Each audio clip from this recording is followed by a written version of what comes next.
Welcome back to the Football Fitness Federation podcast. This is episode 217. I'm delighted to welcome back onto the podcast. This is an overdue episode. Ian Coll. Ian, thank you for coming back on. Thanks, Ben. Thanks for the introduction. I can't remember the first time we did this podcast. 217. Jeez. Hey, so your previous one was episode 66. Was it 66? Wow. Great effort, mate. Amazing. Thank you, mate. Well, I know there's a lot changed for yourself as well, which I want to dive into in a second. But what I would say for anyone listening, go back and listen to that previous episode because we touched on loads of great stuff. We're not going to probably touch on as much because I think we went a little bit more into periodization and a few other topics. So go and listen to that because there's some great stuff in there. And then obviously we're going to have a bit of a catch up on what you've been doing since that episode and what's been going on as well. So Ian, anyone that's not listened to that previous one, doesn't know too much about you. I've not even mentioned your role yet, which is currently head of fitness / assistant coach at Hadjuk Split over in Croatia. So do you want to just take us back, mate? Take us through the career. That's what's led up to this point so far. Yeah, we were just catching up a little bit off, the recording there, Ben. This is my 17th season now. So it's been a long, not long, it feels long now when I talk about it, 17 years, but it doesn't feel 17 years. But I started, way back in a small club, Airdrie United, which was the first division club in Scotland. While I was at university, I volunteered there and worked there for like a year and a half while I was studying. And then I went into the club full time, unpaid role, actually. So I finished my degree and went into that role unpaid, full time. The coach at the time actually put me down as a player budget. So I was actually on the player register, so they could register a salary for me, which was £75 a week. So it's been 17 years, a long time. £75 a week was my first job in football. But from there, I progressed after 1 year full time to Celtic, the academy. And I was 4 years in the academy, moving to head of the academy role. And then I moved to the first team for 3.5 years, almost 4 years, and finishing head of sports science there. And then really my career took a change when my son was born, and I progressed out the club and take some time off, and was off for about 8 months. And I moved to Dubai to be a consultant there with the federation and work with some football clubs out there, working with individual players. And really it was a break to watch my son grow up, and we thought we'd be there for 3 years. But the opportunity came at Ludogorets. I actually did a presentation 2 years prior on sports science, just the sports science department at Celtic. And they actually contacted me via LinkedIn. And this was after a year in Dubai, and asked if I'd come up and set up the sports science department for Ludogorets. And that's really where my sort of European campaign started. 3 years with Ludogorets in Bulgaria, Razgrad, winning the league there and competing in Europe. The last season we finished, actually in the COVID year, we qualified out the group stage. The last 16 played Inter Milan. So Inter Milan was like the mecca of like COVID at the time. So we actually flew into Milan as the COVID was going on. It was insane. I've never experienced anything like it, but it was a different time, and it's one to put in the memory bank. And then from there, really progressed to Romania. So we're working for Ludogorets in Bulgaria. There was 3 international players there. They recommended me to the club in Romania. Said the club want to move forward with the sports science, but they also want you to put down some coaching methodology. They want to change the style there. So my role progressed from head of sports science to head of performance. And the owner was really keen to bring a sort of European possession style, Spanish style football. And heard me speak about tactical periodization, knew the way that Celtic played, knew the way the Ludogorets played, and wanted to change his team, Craiova, in Romania. So I was there for 3 years, and then it sort of worked out. We didn't win the league. We won the cup, and we finished 3rd in the league. And we just didn't progress. And I just feel the club wasn't progressing the way I thought it would progress. The style of football changed then from possession back to counter-attack. It's not really what I wanted to do in terms of my career in coaching and sports science. I want to develop like a possession style team. So my goals didn't align with the team. And the opportunity came with an old coach, Ludogorets. He moved to Hytro Split. And we just discussed over a year, and eventually I came here, and that's how I've ended up at Hadjuk Split. And I've been here now 1 year. So that's 3 teams across the Balkans in 17 years in Dubai and 8 years and 9 years in Scotland. So it's brilliant. Great. People will get a real indication now why I wanted to get you back on so much, because someone like yourself that's been in not only a number of roles under a number of coaches and crazy amounts of players that you probably worked with in that time as well. One thing I was going to ask you, for all listeners, I think would be really interesting is, what are some of the key lessons that you've taken from working across, again, coaches, different players, but mainly different countries, different cultures? Yeah, look, again, we spoke about this. You know, the one thing, and I didn't actually realize this until I left Celtic. You know, I was there 8 years, almost 8 years, and every day was like 8 o'clock to 8 o'clock. So you're 12 hours, and it was pressure all the time, under pressure from, you know, the board, the chief executive, the players, the new managers. The players were demanding. The performance always had to be high. Innovation was new at that time. Sports science research was huge. There was new equipment coming out. There's new software coming out. And we were always trying to be the forefront of performance, because Celtic, to compete in the Champions League, everything has to be 1% up to maximise the players. So it was pressure all the time, and it was a lot of pressure. And I just felt, I'm not doing my job. I'm not maximising what I feel I can do, because I'm always under pressure and things are always changing. So I really didn't think that we were reaching a real methodology goal in terms of performance, which we were, because we were competing. But when I left in that year in Dubai, and I sat down and reflect, and, you know, went through my notebook and looked at all my notes and tried to design my own methodology when I go back to a club, I really thought that I have learned a lot. You know, I really have learned a lot in terms of what I've been doing, you know. And then when I moved to other clubs, I seen problems quicker. I seen things I can just move past quicker. So my experience there was huge, although that time I didn't think that. So when I went to a new club in Bulgaria, I knew what equipment to get, I knew what software to get, I knew what research to go to, I knew who to contact if I needed something in terms of software, I needed some advice. But I seen problems on the pitch with the coaching, I seen problems on the gym. I could move the gym quickly. I knew what to spend my time on that was effective with the players, and not to waste time on other things. So I felt I got quicker goals when I went to Ludogorets maybe than I did at Celtic, although it wasn't true. But going to that new environment, because of the experience I had, it allowed me to really adapt quicker to the environment. And that was the same in Romania, because I went there with my plan. But when I arrived there, I realized, wow, the culture's different. Yeah. The environment's different. The players don't talk the same language as I'm used to. So what I had planned, I really had to change. And I've said that so many times to young sports scientists, is have a plan, yes, have your methodology, but be ready to tear it up and move somewhere else in the first day, because it might not work for you.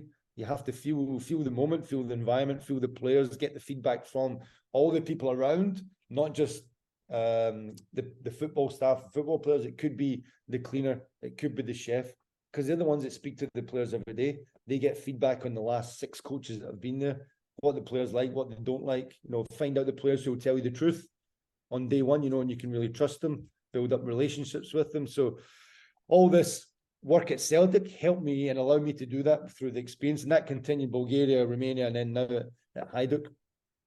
And with that in as well, because that's been probably echoed by a lot of other people that have come on the podcast when they first step into a role, was yes, you can have a plan, but like you said, you have to respect what's in place already, because there might be things that you don't know about. But with that in mind as well, what sort of a time scale do you give that before you start sort of cranking up, right? We've got to start pushing things now, because you can obviously sit back and it might be a week or whatever, right? Understand a little bit more about what's going on. Is it just after that time we start saying, right, now this is how we're going to take the step forward? Or how long would you take to do something like that? So one thing I really learned, and again, it was by complete accident, when I went to Bulgaria, the manager, the owner at Ludogorets said, there's a new coach coming in 2 weeks. I don't want you to do anything with the team. I want you to observe and give me feedback via report that I want you to present to me, and only me. So I was like, wow, this is strange. This is he doesn't want me to work with the players. And the head coach was saying, Ian, take the warm-up. And I was like, no, I can't take the warm-up. The owners told me I can. It's very strange, you know. So I'm just watching them. Yeah. So I was just observing, you know, and after 2 weeks, it felt really strange, but I gave the report to the owner, and he said, okay, I know about this, I know about this, I didn't know about this, okay, we need to change this. And then he backed and gave me a lot of money to do what I wanted to do. So I was very, very lucky. And when I arrived at Ludogorets, the players were ready to change and bring a more European philosophy, not a Balkans or Eastern European philosophy. They were ready for change because of the European players. So it was really easy there. But that experience, when I went to Romania, allowed me to say to the owner at Craiova, look, this is my experience. Give me 5 days to not work with the team, to allow me to assess the situation so I can make the best decisions based on what I see on the ground for the team moving forward. And I said to them, that's a non-negotiable for me because I can make mistakes. And this is the reason why if I go in and change everything and I make mistakes, I'll lose the team. Yeah. And if I'm going to be here for 3 years, it's beneficial for you to allow me to have those 3 days. And I don't feel that that's me being, I don't know what I'm doing. You know, you have to trust me. And those 5 days and then giving the report in Romania was excellent again. And all the players bought into it because they could see that I was assessing the situation. So actually the off chance in Ludogorets that allowed me to do that and continue that experience in Romania was so helpful. That situation wasn't the same here in Hadjuk because I came with the coach and the coach had the power and said, just change it from day one, just change it.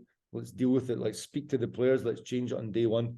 But there's certain things that I still held that they did at the club that I felt I'm not going to change because I spoke to the players and the players maybe liked doing it, even though if I didn't agree with it. So in terms of like time scales, it depends what really you want to change and why. If it's something like, say, the gym session and they all only do max strength, I don't believe in max strength. I believe in power work. That's something I would change straight away. But I would have that meeting with the players to allow them to understand why I'm changing that, to get the buy-in. So it depends. It depends on what it is you're trying to change and how long. But in terms of changing culture, I don't think you can affect culture, but you can't change culture. So to affect it positively, you need buy-in, you need the human side, things that all the guys you've had on and girls you've had on speak about. You know, you need that buy-in from players, the human side of things. You know, you can't be authoritarian dictatorship. Sometimes you maybe need that to get the best out of the players, but in terms of culture change, 100%, it takes time. And that can be 3 months, 6 months. It depends, like the team, how they are. Romania was mostly Romanian players, so it's a big culture effect there. And in Bulgaria, it was like Bulgarian, European, and African. So in Brazilian, so there was like four subgroups there. So they all had their own influence and culture, but it was actually easier to bring them together, like all the influences under one roof. But Romania was very, very unique because it was a Romanian club with Romanian players, Romanian culture. So to affect that was more difficult because you really have to speak to the players and negotiate with them and sit down and say, this is good for your performance and show them why, give them the data and get buy-in and change small things to change big things. So Romania was probably a slower process compared to Hajduk and Ludogorets, but both very rewarding for different reasons. Yeah, no, it's really interesting that whole experience as a practitioner as well, under not only different countries and different leagues, but like we mentioned, the managers, the players, even the situations of maybe a club being towards the bottom of the league compared to the top of the league, being successful or not. Like there's so many different factors that go into it, isn't it? That you have to get experience as a practitioner. Yeah, it's sticking to the process, you know, and I always say in the hard moments, people will change their process. Yeah. Especially coaches. So in that moment, they lose one game or draw one game, they change the process. And it's a real fight for someone like me, you know, because I sit down and say, we've had success up until now. You've lost one game or drawn one game for whatever reason we can do the analysis on. Don't change something now. You know, and the classic one is give them an extra day off, or let's do more running, or let's do an extra gym session. And my answer, my question is why? Yeah. Why? If you can tell me why, then we can think about making the change. But we can't do the change unless we know the why, and then what the outcome is going to be. You know, so for me, that's difficult for coaches because they feel they need to change the environment to get a different stimulus. And sometimes that can be true. You know, it might be a day off, but it's a team building day. Absolutely okay. I'm all for that. That's different. But to change the training process and something of the non-negotiables that you have at the club that is your part of your methodology, when you change that, I think the players recognize it and they see they see weakness, and that's a key thing. And I've seen that happen so many times with coaches. And I always try to say to the coach, please don't change it. Please don't change it. I've seen it done before. The players will notice, and it'll have an effect on you as a head coach. But ultimately, the head coach is the decision maker, and he's the one that is, his head's on the line, as they normally say. So he does have the final say. But I think you've got to be careful.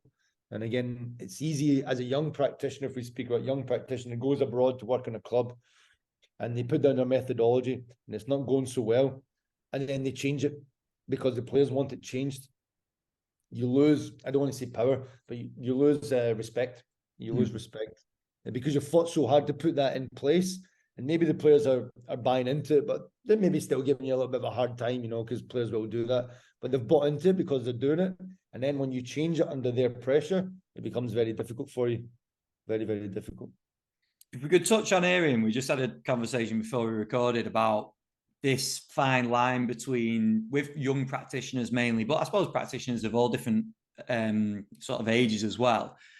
From that, your perspective, someone that's been through these different experiences, when you're working with someone at the club or even speaking to someone, and you're trying to get this message across of like trusting the process, you've set these systems in place for a reason, these are your non-negotiables.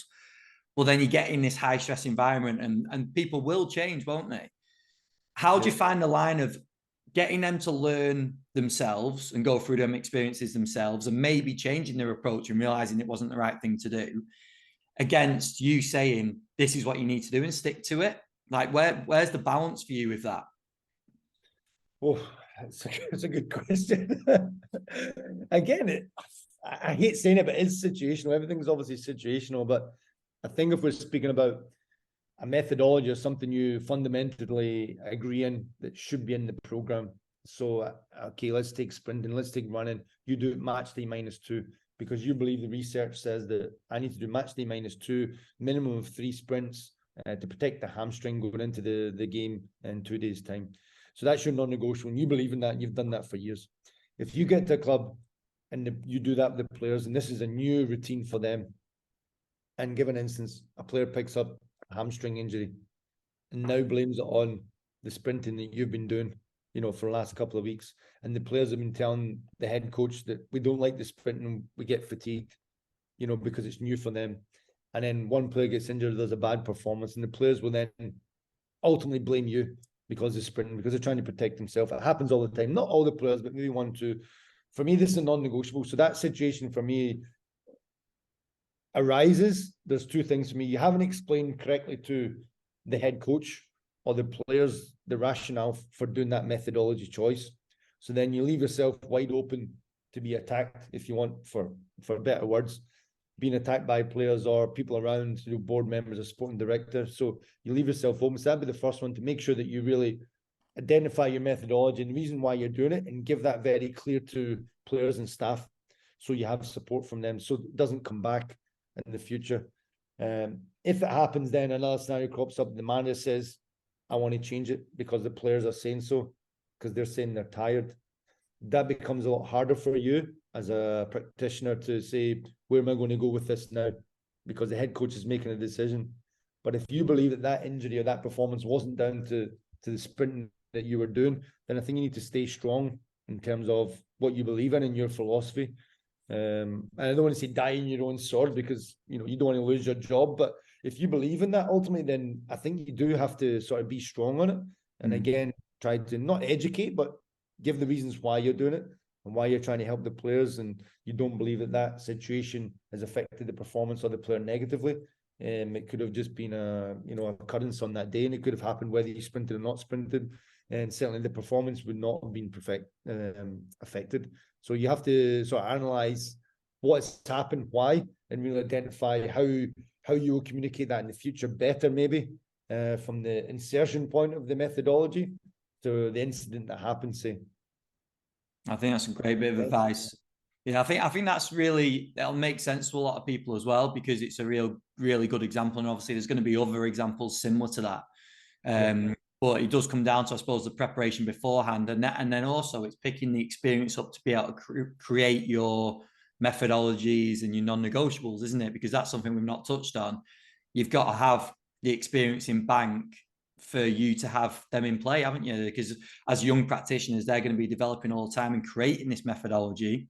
So it's getting enough experience packed in at the start of the career that you can have something in place that you're confident behind. Yeah, and again, that's the advice I always give: make sure, not even you're speaking about young practitioners, even experienced practitioners, is have your methodology down on paper, but be ready to change it. Be ready to change it. Be ready to adapt to any situation, because it has to adapt to the. And the big one for me is the culture environment. Like you said, where is your team in the league? You know, what style of football do you want to play? All of these questions need to be answered. What do you believe in as a practitioner? As football, because sometimes it can be a clash, and I've heard this a few times, that a head of sports science wants this style of football, or their belief is this style of football, but the coach is playing long ball or counter attack. So if your methodology doesn't match what the coach matches, and you're speaking different terminology, although you might be together in terms of professionalism and, you know, you're good friends, but sometimes if your football philosophy, if you want to say that, doesn't match, there can be conflict. And I've heard that a few times, you know, because like the head coach wants light players, you know, for counter-attack football. He wants fast players, but you want to build strength and resilience and build an aerobic base. So you start your methodology like this, and it conflicts or doesn't impact the performance early on, because that's a longer methodology than being the players light and fast and be able to compete in different style of football. But your methodology is trying to build them up for the future. Then it can be mixed messages, I guess, from the players and the coach. And although you're together, but the philosophies are not together, so you really need to align with that as well. And through my experience, there can be real difference there, real difference. Yeah, brilliant. Ian, from your experiences, like, one thing I wanted to ask was, across the clubs you've worked for and the coaches, is there like one instance that comes to mind if I ask, where do you feel like you developed most as a coach? Oh, it's another hard question. Dropping them on you this episode, haven't you? Good stuff. One instance.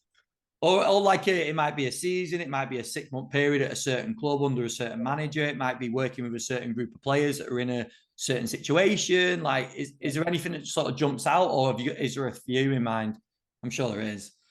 Probably a few. There's loads of moments. I can't even remember what player. I think this was way back at Celtic.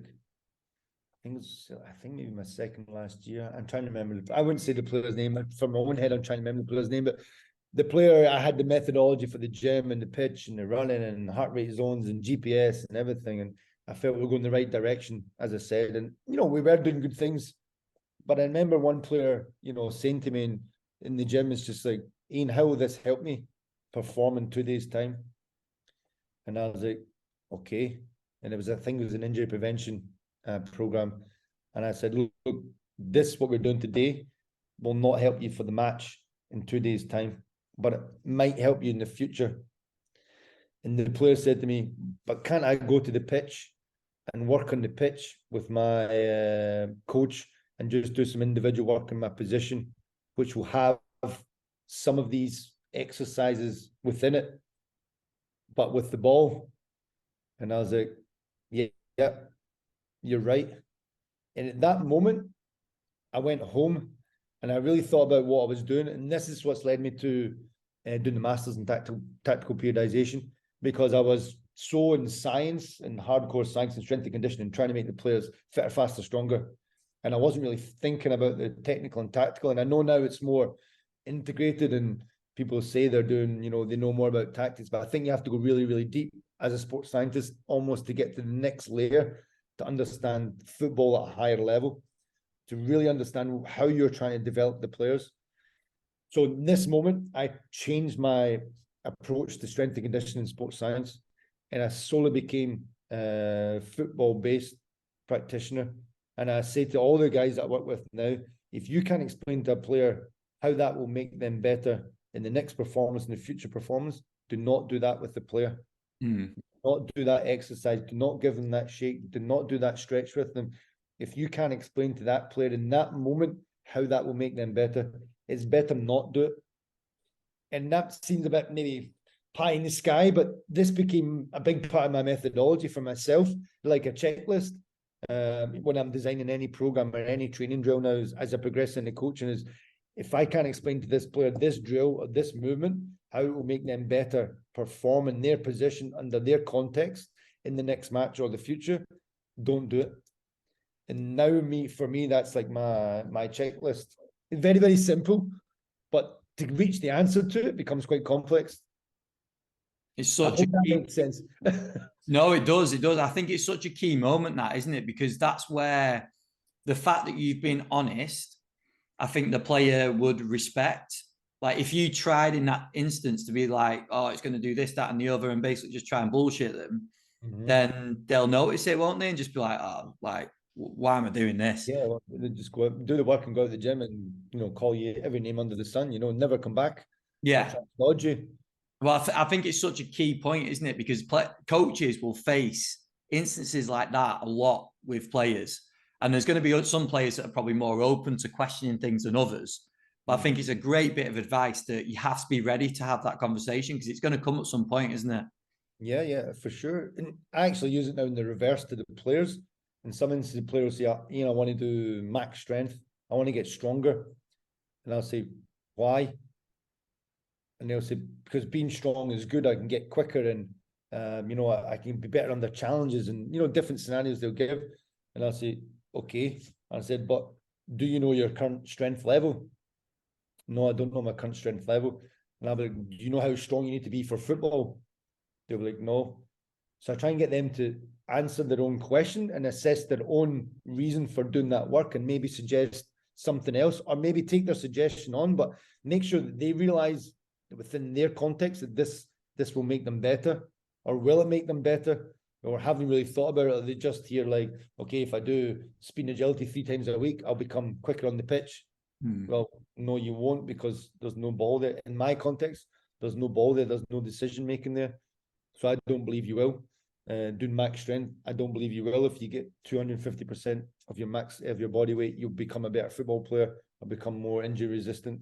I don't believe that, but I can give you guidance in that and make sure that you're making the correct decision. So it's like almost a checklist for the player as well. Players who want to do extra work, to make sure that extra work they're doing, that they're utilizing their time correctly, and not wasting their time.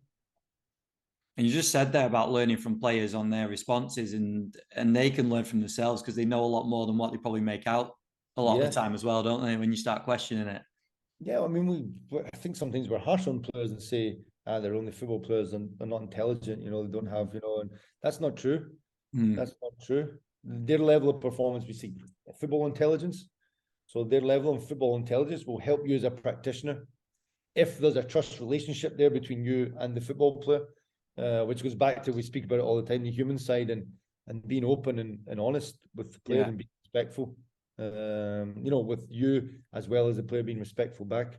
Yeah, 100%. Yeah, that's something I've talked about with a lot of people, that you've got to have these conversations, haven't you? Or you've got to create environments, I suppose, where you can have those conversations as well, haven't you? That you can open it up to players like that. Because if you close and you put yourself away from players and you're only in the environment as coach, player, I tell you what to do, then things aren't going to be fluid. The relationships aren't going to be created that way, are they? No, and I think now the academies, the players are getting a higher education level, because the coaching, I believe, is coming up with the new young coaches, and the sports science level is coming up. It's more integrated with the university PhD students coming through, and working in clubs. So actually the level of intelligence in the football club, I think from when I started to now, is a lot higher. Yeah. Not even in the staff, but in the players, because it's transferred to the players, and the young players want to learn more and absorb more.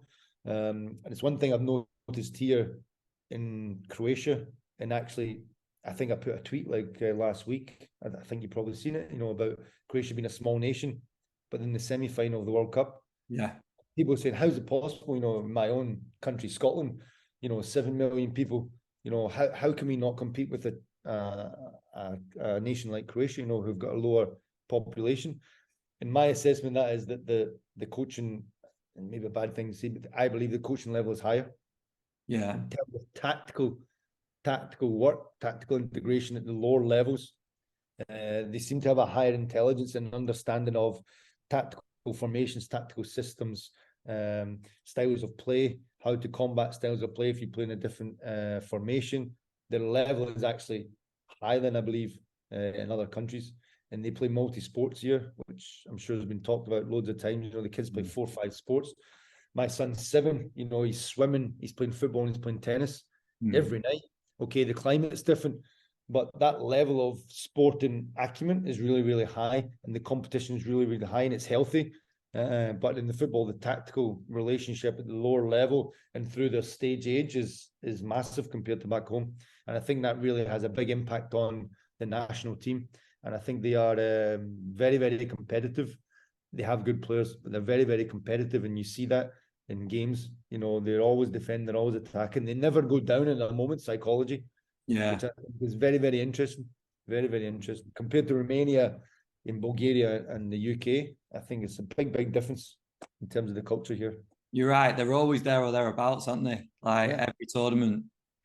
But they just compete. They just know how to compete. And I really believe it's from the multi-sports and their competition. You know, they have healthy competition in every sport: handball, water polo, swimming, athletics, basketball, football. They're playing everything. Everything, but it's competitive.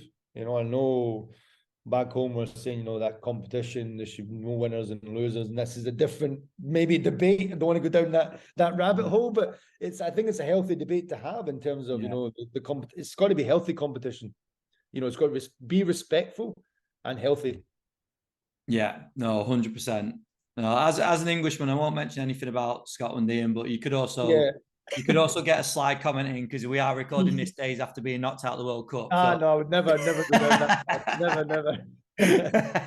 No, I think it's really good information, that, mate, and definitely it's things to consider, isn't it? Because when you're looking at a size of a nation like a Scotland compared to Croatia, or whoever it's going to be, there's intricacies that form that, isn't there? And it's not just I suppose, a black and white answer of this happens for this reason. So it's really interesting to dive into that. And speaking to someone like yourself who's there, who experiences it on a day-to-day basis, it's really interesting to get your point of view on it. Yeah, I think the resilience in the young kids as well, you know, big resilience in the kids to play, huge resilience to play. And they go out early to play in like 3rd division or 2nd division, then they come back and go into the first team. But they really fight for their position. And they really mentally fight for their position. And it's stronger than probably in Scotland when I was there. Probably only one player for me was probably 2, Callum McGregor now, who's the captain of Celtic, and Kieran Tierney now at Arsenal. Resilience and competitiveness was like crazy. And Kieran Tierney was like, and it's really his strength, his superpower, if you want to say that. You know, speaking of players to have superpowers, I mean, that is Kieran Tierney's superpower. His mental strength and ability to compete in any situation is what's got him to where he is today, I believe. Yeah, 100%. No, I think you see that from the outside anyway, don't you, with the way he performs? So, no, it's great. You know, I wanted to touch on as well, because I think it's really interesting. You're working towards a pro license. And I don't think we've mentioned it and you've referenced it a few times in the episode already, but we chatted about it beforehand, that it was always an aim of yours, wasn't it, to work towards it? Yeah, so I mean, my first degree was in sports coaching. So I gave up football because I was never good enough. So I played like semi-pro junior football, and at the age of 21, I just thought I'm never going to get to where I want to be. So I want to be coach. You know, I want to be that guy who's managing the team and, you know, really enthusiastic after stopping playing football. And I went and did the degree, and I just thought, there's no way I can get into coaching. I don't have a coaching badge. I've got a degree. I don't know how to coach football. I've got no idea. I played football, but I don't know how to coach it, you know. So I thought at that moment, what I enjoyed when I played football. I enjoyed fitness. So I'm back and did sports science, and that's how led me into, you know, the sports science. But I've always had that feeling, that love for coaching, and it's always been part of me while I've been doing sports science. So in the last sort of couple of years, I've been doing my license and completing my B last year. In summer, I should complete my A, and then I'll go forward for the pro license. And I'm doing the tactical periodization course with Frade, the master's course there, which is an 18-month course, going deeper into the coaching and the Portuguese methodology that they use, because I've used it a few times. And as I said, the example I gave you led me to tactical periodization, that the tactics should always lead everything you do in football. So that was a big change for me my methodology, like way back all those years ago. So I've tried to go deeper into that as I go into the coaching, and now I'm doing a little bit of coaching. As you said at the start, I've got a dual role at the club just now as a coach and head of fitness. The previous role at Craiova was head of performance, so I was involved in the methodology and the style of play, the game model there, which was really interesting for me because that was my first attempt at working with players on game model that I was taking control of a little bit. So although the head coach was there, the owner's direction was that I want Ian to have this methodology and have this game model. You will ultimately oversee and pick the team and make all the decisions, but I want Ian to really lead the process. Obviously, there's space for him to coach, and he was always coaching, and we always discussed every drill, but he wanted me to lead in case there was a coach change, then that methodology stayed the same to help the club progress over the 3-year contract that I had. So yeah, I mean, the coaching now, I'm trying to go for the A in the summer and then move to the pro license to eventually become coach one day. Yeah, you just answered the question I was going to ask, because I was going to ask you in terms of like you going through the qualifications, how has that adapted and changed your approach? You've answered that already, but looking forward, because when we jump on the next podcast, when you're in that head coach role, okay, another 3 years time. if we look forward to that person there, but in all honesty, like being in that position, what do you feel like? Because your understanding of sports science, obviously working in it for all these years, is going to be different to a lot of other coaches. So how do you feel like that'll impact you being in that role? Yeah, I mean, I think I've got so much to learn in the football. I've got so much to learn in sports science because it changes all the time. I get so much more to learn in the football, and every time, and it's cliche, every time I learn something, you go deeper and you need to learn more, and you find another layer, and then you move away from that and you find another concept. And that's why football's exciting, because it changes, and there's so many coaches out there that have different styles and philosophies that are successful and play different ways. We look at Morocco now, the comments, and they were getting smashed in the media, Morocco anti-football, and Morocco this, Morocco that. And he gave great quotes.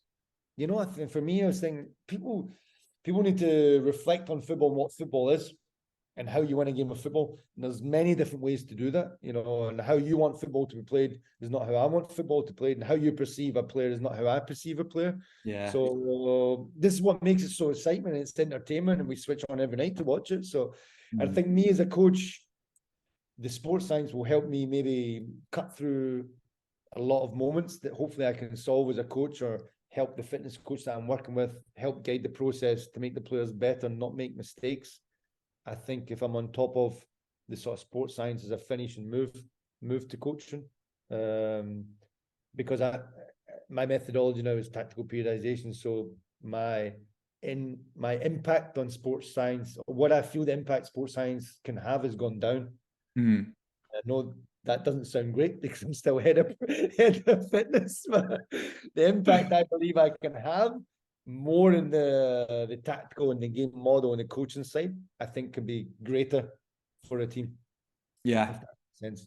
No, it does. It does. No, it's just interesting thinking about it that way around, isn't it? Because there's not, I've seen a trend in a lot of sports scientists that have moved over into coaching or trying to work through that process. But, and there's obviously head coaches out there that have incredible understanding of sports science as well. When you look at the Guardiolas of the world and people like that and hear them speak, like their understanding is crazy, isn't it? But I think it's just really interesting reflecting on it the other way around and what we think about it a lot of the time. Yeah, and I think one thing I probably noticed here, and I don't know if this is a valid point, but when we set up drills and we look at duration, so time allocation for a drill, and in my younger years, and as a sports scientist and quite hardcore and saying we have to get certain duration to hit certain numbers and certain heart rate response, and never thinking about the football. And now when I'm doing more of the coaching and we say, okay, drills 6 minutes, but that drill ultimately starts and players might not necessarily be 100%. They maybe don't understand the drill. We maybe have to stop and reset a little bit or go in coaching. So we maybe lose 1.5 minutes or 45 seconds.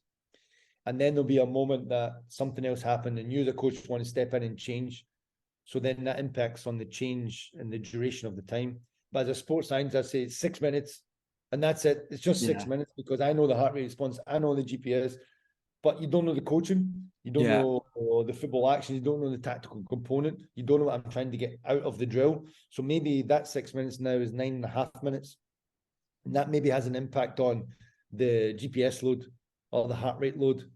But is that going to affect performance if we do a little bit extra each day or a little bit less because I feel I've got out the drill what I was looking for? You know, okay, there's certain parameters we want to hit within the week. We know that, but ultimately, if as a coach can't get across that tactical game model reference for the player, which will affect the performance in the next game or the future games, then for me the drill has no relevance in terms of what the GPS response is, the heart rate response. I don't want to say as a practitioner, I don't want to see it, but for me, the drill's not good in the first layer of what I need to achieve, and that's the tactical component, the game model. If I hit the numbers, it's irrelevant to me because I haven't got what I need from that drill. Surely at that point, though, with a lot of coaches, that's coming down to an honest conversation where you can literally talk through like how you've just spoke between a head coach, a coach, an assistant coach, a sports scientist. You can have that discussion. That's it. That's going to be an environment that thrives in, isn't it? Yeah, it's difficult to get to that level. Yeah. There's a lot of conflict along the way. A lot of conflict, a lot of egos going on. Yeah, to cut through, but I don't know why football's like that. You know, I always say to people, I only know what I know, and I try to make the players in the team better. And I work with anyone, anywhere in the world. But if it comes to a point where there's clash, there's non-negotiables, and we just don't believe on the same philosophy of how football should be played or how we should coach, then that's different. But I think you've got to be open and responsive to the situation because, again, we only train the players. Like today, we had an hour and a half training session, so that's 90 minutes. We have 90 minutes to improve 25 players. Yeah. And when you really think about that, as a coaching staff, there's maybe 5, 6 coaching staff. Can you touch enough players in every drill that you do to give them a tactical reference point, or the drill gives them a tactical reference point, and your coaching feedback gives them a tactical reference point that they feel they've improved? And this is what I see now is a lot of players get frustrated or can be frustrated. We see it all the time in football. You know, if you're in that environment, players have, the training wasn't good, the players are frustrated, the players were. So who's responsible for that? I think the coaches. I think the coaches. I think we have to take responsibility because something's happened at some moment or somewhere that they don't feel they've got better.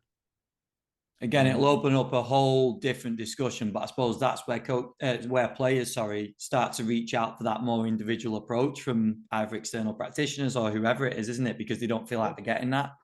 Yeah, totally. If they don't feel that they've learned something in that moment, in those 90 minutes, they're going to go home upset because it's their job and they want to perform and they're competitive athletes. Yeah. And they want to compete and they want to play. And only 11 can play and 14 don't play. So there's more that don't play than play. Yeah. So you've got to keep the ones happy that don't play and still satisfy the other ones because, you know, and I've seen it so many times that the player that you think will never help you or is not good enough comes to the forefront and helps you. Yeah. If you haven't spent the time developing them as a player, giving them your time, or making sure that they are happy within the context of each day and each drill and each tactical reference, and they know the game model as deep as a starting player, then you'll lose that player very quickly. And they're also not ready, are they, to step in at that time when you need them? Yeah, and then you see coaches shouting at them like tactical reference points, but they've been doing drills over the other side of the pitch, or they've been doing running with the fitness Away coach. from everyone. Away from everyone, yeah. Yeah. Mate, incredible information, that absolutely class. We didn't have the quick fire questions way back when in March 2020, but I'm going to throw some at you now because these are what we finished the podcast with now. Okay. So I always ask, who have been some of the biggest influences on your career so far? Kieran Tierney, Virgil van Dijk, Brendan Rodgers, and one physio, Marco and Ludogorets.